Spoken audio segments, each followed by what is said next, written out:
قىپقىزىل يالغانچىلىق. ئاپتورى Bill Gertz. Kommunist Xitayning dunyoviy hukmron bo'lish istikining ishchi yuzi. Xatىمە. Алдыңғы qismi. Xitayni dushman deb e'lon qilib, Xitoy xalqini ozod qilish. Kommunist Xitoyga qartilgan 40 yildan ortiq yo'l qo'yish oxirlashishi kerak. Amerikaliklar va g'arbdagi ko'plagan kishilar 1980 yildan beri tunji qitim Xitoy Xalq Jumhuriyati tarafidan o'ziga yuzlangan intayin ig'ir davlat bexatarligi tahdidini azaytishda bir turlik yangi strategiyaga jiddiy muhtoj ekanligi to'g'risidagi Xitoy tahdidi realligini qabul qilishga boshladi. Xitoy o'ttirg'i chiqargan bu tahdid ko'p taraflimlikka ega, o'limga elib boradigan rak kasalidek tez taraydigan favqulodda xatarlik tahdiddir. Bu kitobda ko'rsatilganidek, Xitoy tahdidi ish berayotgan atom tahdididan yoki hammaga tunishliq boshqariladigan bomba hujumi tahdididan ko'p ustun turdi. Xitoyning tahdidi ideologiya, siyosat, diplomatiya, harbiy, istixborot, iqtisod, moliya va uchur tahdididan iborat. Tahdid turlarini ko'p xil qilish Beijingning Xitoy Kommunistik partiyasining darjadan tashqari rahbari Shi Jinping va uning Xitoy tushidan iborat zulmatlik tasavvurining yetakchiligi ostida dunyo lideri bo'lishdan iborat imperialistlik qora niyatining turtkisidir. Xitoy dunyo lideri bo'lgan chog'dagi dunyo kuchsiz va mag'lub bo'lgan Amerikaning so'zi o'tmaydigan, cheriklashgan, shafqatsiz va bulangchi hukmronlar tarafidan hukmronlik qilinadigan dunyodan iborat.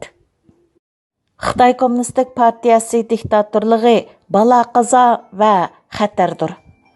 Xitoy Kommunistik partiyasi diktatorligidan iborat bu balo-qazo Amerikaning 1979 yildan 2017 yilgacha bo'lgan oraliqdagi g'oyat zo'r strategiyalik burilish yasagan Xitoyni yumshoqlik bilan tinchlantirish tarafidagi siyosati bilan yo'q bo'lmaydi.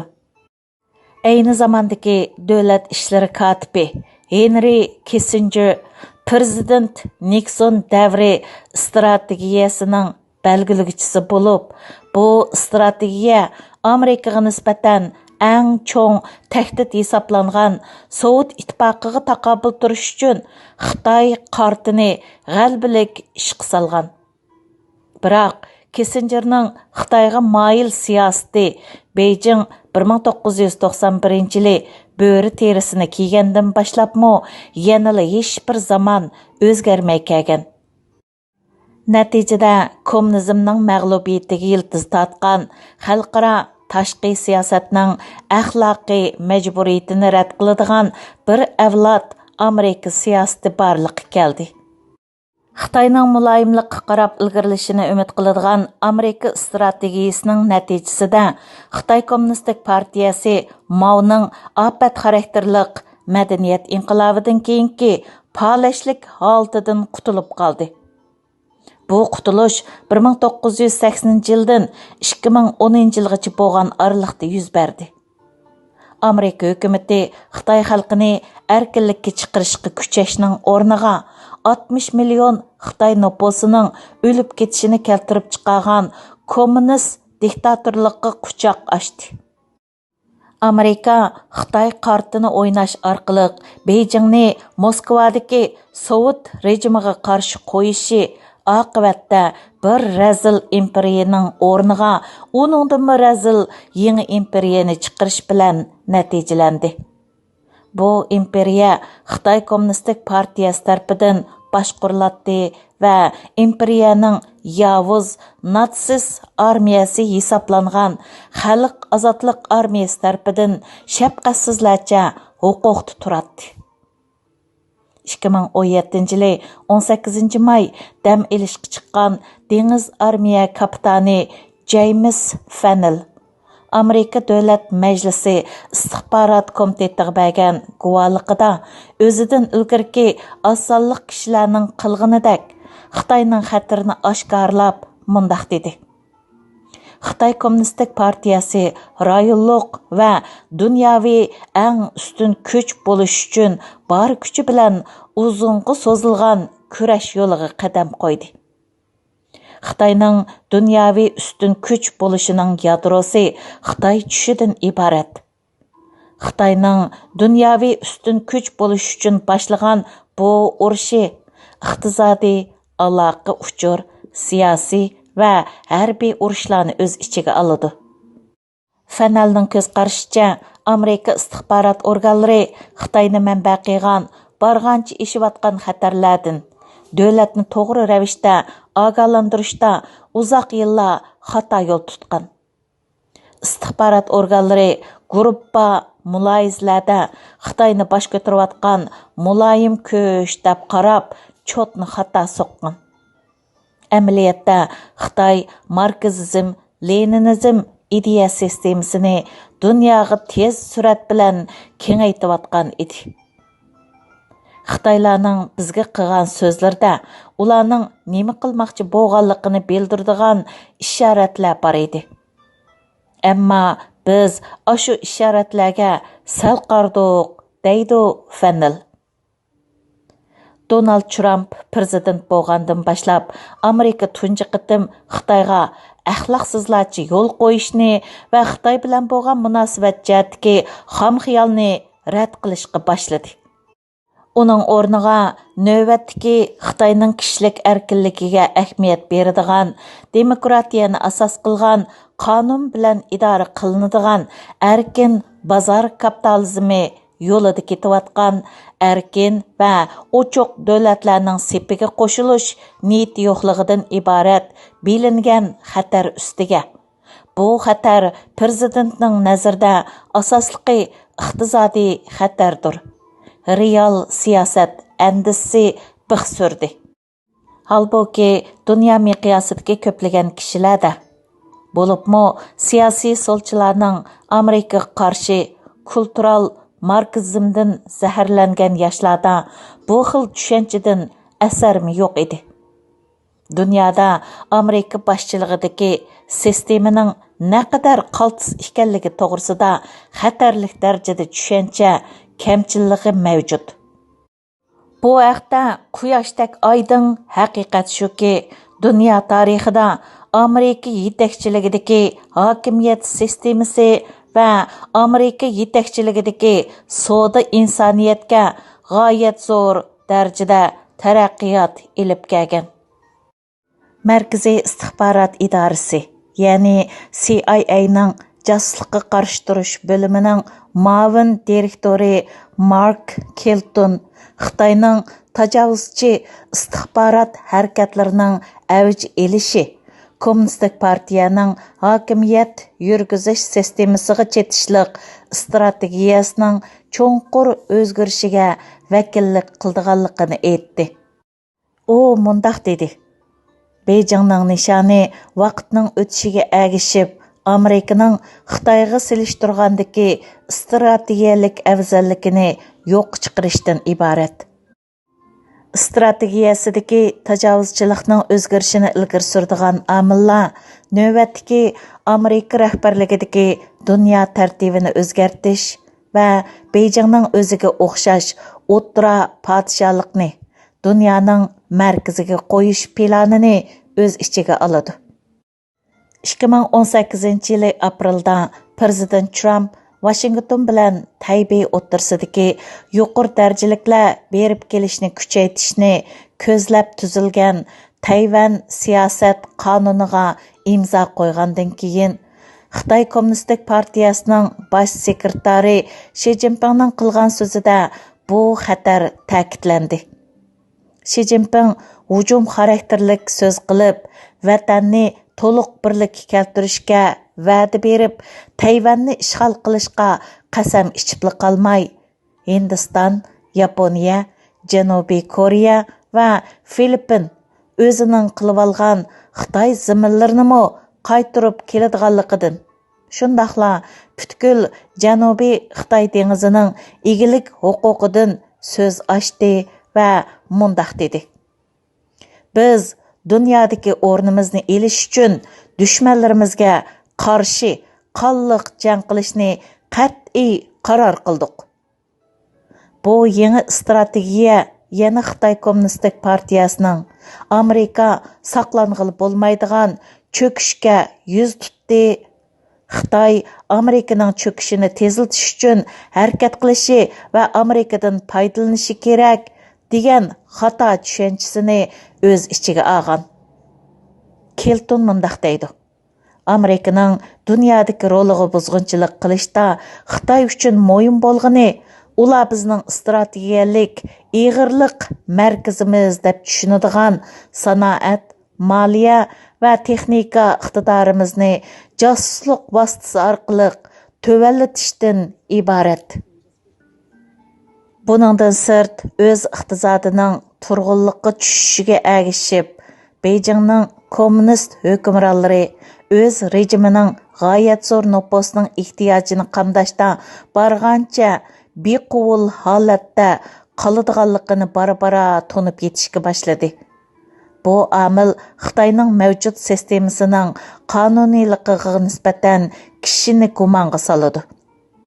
Bu amil partiyaning sirtqi dunyoga eshikni ochishining badiliga Xitoy Kommunistik partiyasi liderining Xitoy xalqi bilan qilgan so'dalashishga tayangan sistemaning qonuniyligiga savol qo'ydi. Keltonning aytganidek, Sovet ittifoqining 1970-1980 yillarda to'plagan ilm-fanga va texnikaga aloqador g'oyat zo'r josuslik ma'lumotlarida ko'rsatilganiga o'xshash, G'arbning bilimini zo'r ko'lamda o'g'irlagan taqdirdami, mundaq qilishning baribir o'z davlatidagi iqtisodiy unumsizlik va ziddiyatlarni yopolmaydiganligi Xitoy rahbarlariga ayon. Shuning uchun ular o'z xalqi orasidagi norozilik kayfiyatini davlat paydo qilgan tashqi dushmanlarga va haqiqiy tashqi dushmanlarga burib etishi mumkin. Bularning hammasi urush uchqunlaridan derak berdi. Bizning navbatdagi eshiyotgan siyosiy qutblashishning ichida namoyon bo'layotgan axloqiy jihatdagi aniqlikning yo'q bo'lib ketishidan iborat milliy qiyinchiligimiz Xitoyga taqobil turish uchun yangi strategiya va siyosatlarga jiddiy ehtiyojligimiz degan qarshi kuchayotgan ikki partiyaning bu haqdagi o'rtaq tonishini pasaytalmadi. Xitoy xalqining Xitoycha aloyidalikka ega marksizm, leninizm safsatasining bo'yin turqidan ozod bo'lish siyosatiga aloqador bir qator tavsiyalar tovandikicha. Birinchi uchur jihatda ideya sohasida keskin raqobatga tushish. 2017 yildagi Amerika davlatlik bexatarlik strategiyasida Xitoy Amerikaning strategiyalik raqibi deb e'lon qilindi. Shundaq turug'liq texicha Xitoy bilan ideya sohasida raqobatlashish hisoblanadigan hech qanday ish qilinmadi yoki yo'q hisobda qilindi. Amerikaning navbatdagi uchur mashg'ulot sistemasi bo'lmish Amerika yer shari axborot agentligi, qisqartirib atalishi USAGM va uning radio televiziya kanallari hukumatning yangi xabar mashg'ulot sistemasi bo'lish sifati bilan qurilmasi ojiz, yer shari uchur bozoriga bog'lanishchanligi hech qancha kuchli emas.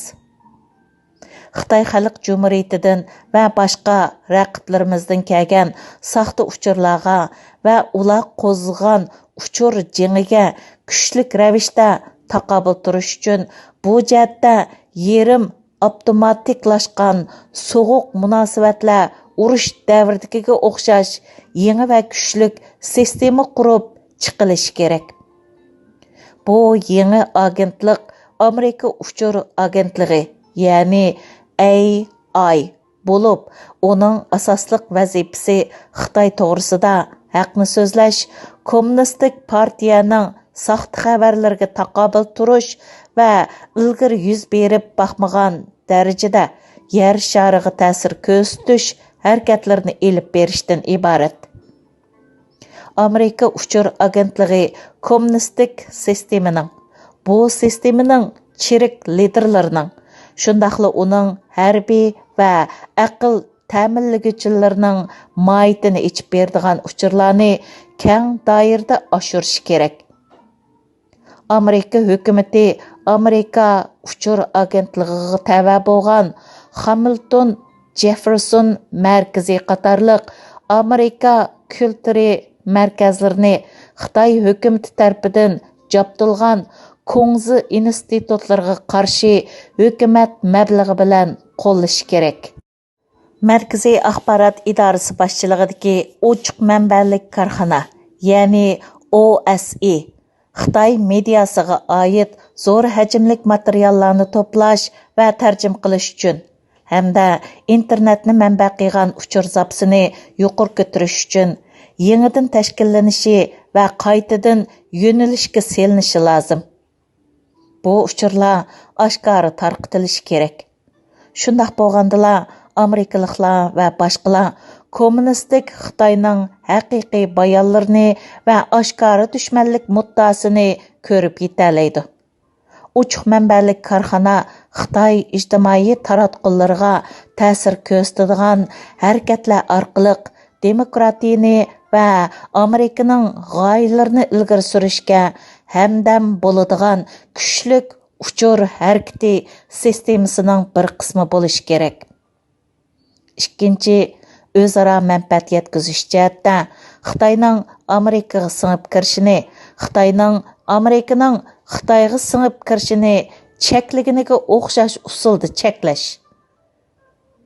Amerika munosabatlarida hammaga o'rtaq adolatni ko'zlash siyosatiga tayanib, kuchli darajada o'zaro manfaat yetkazish siyosatini yurgizishni boshlash kerak. O'zaro manfaat yetkazadigan munosabatlarni va turli sohalarga munosabatlik aloqalarni kontrol qiladigan o'zgarishlarni tartibga solish uchun prezident buyruqlari davlat majlisiga oid qisqa muddatlik qonunlarda qo'llanilsa bo'ladi. Bu uchur sohasida intayin muhim. Xitoy hukumati yoki kommunistik partiyasi bilan munosabati bor barliq Xitoy medialarining amerikalik tomoshabinlarga yetib kelishiga chek qo'yish mushuning jumlasidan.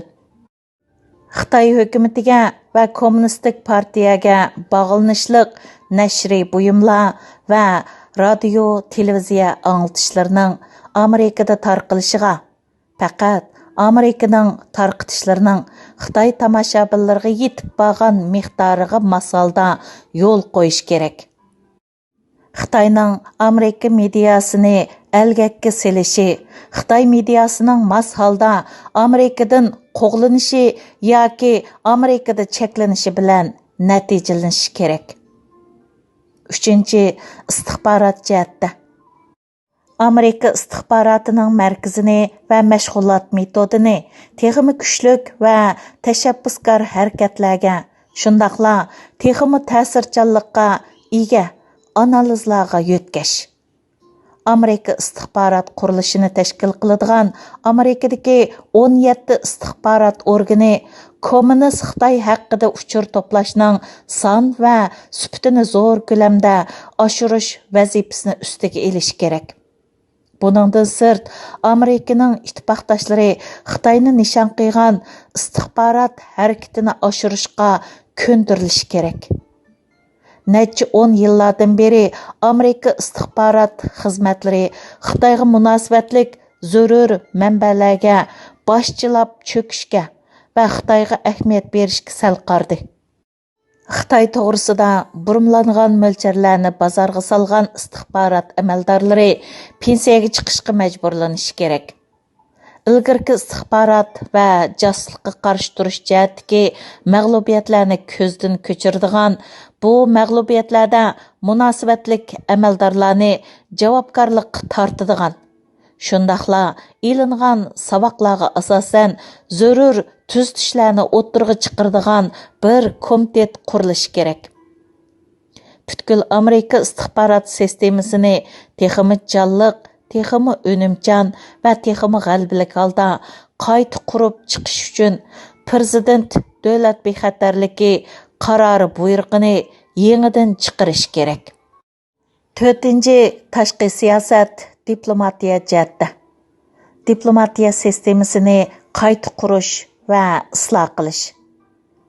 Amerika diplomatlari va chet el xizmati xodimlari bu uchur davriga mos keladigan yangicha diplomatik metodda va munosabatlik mahoratlarda qayta tarbiyalanishi, Xitoyga qartilgan o'tmishdagi mag'lubiyatlik diplomatiyani rad qiladigan, Xitoyga qartilgan siyosatlarda yangi strategiyalik muddallarni muvaffaqiyatlik holda ishga oshira oladigan bo'lishi kerak.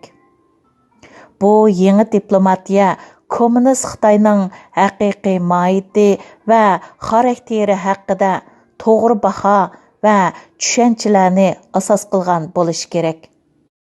Xitoydagi planliq shaklda yurgizilayotgan inson haqlari dafsandichiligi to'g'risida doklad berish va Xitoyni buni oxirlashtirishga majburlash uchun qadam elish. Bu diplomatiyaning yangi nishondagi eng muhim nuqta bo'lishi kerak. Amerika Xitoyni yolg'iz qoldirishni, o'z davlatida demokratik siyosiy islohot elib berishni, erkinlikni ilgari surishni va rayon tavasida erkin bozorni shakllantirishni xohlaydigan yangi ittifoqdoshlik qurib chiqishga tirishish kerak. O'tmishdagidek natijasi chiqmaydigan strategiyalik va iqtisodiy dialoglarga xotimi berilishi kerak. Yangi kelishimlar amaliylashadigan qurol yaroq cheklamasi, majburlash xarakteriga ega savdo cheklamalari qatorliqlar konkret natijasi chiqadigan qo'sh taraflik va ko'p taraflik suhbatlarni o'tkazish bilan cheklanishi kerak. 5-chi ittifoqdoshlik jihatda. Osiyoda erkinlikning, gullanishning va qonun bilan boshqarish tarafdori mohiyatidagi to'r qurib chiqish. Bu to'r chet ellardagi Xitoylarni tarbiyalash va ularning qo'llashini qo'lga keltirish uchun loyihalangan bo'lishi. Shundaqla tinish shakldagi demokratik o'zgarish uchun butun vujudi bilan xizmat qiladigan Xitoy Xalq Jumhuriyatining dunyo miqyosida yurgizayotgan kommunistik, sotsialistik tipirlashlarga qarshi turadigan demokratiyaga moyil shaxsiy va boshqa elementlarning qatnashishi. Shundaqla texmi cho'ng ko'lamlik uchur xizmati vositasi orqali vujudga chiqishi kerak. Taraqqiy qilayotgan ellarning tirishchanligi bilan bir qatorda O'rta Osiyo bu programma uchun ochqishliq rol o'ynaydigan rayondir. Davomi bor. İngilisçidən tərcüm qilğuchi ھېكمەتيار İbrahim, ئەنۋەر قاراقۇرۇم. Mənbə, Uyğurlar tor ژورنىلىنىڭ 14-ci sanidən ئېلىندى.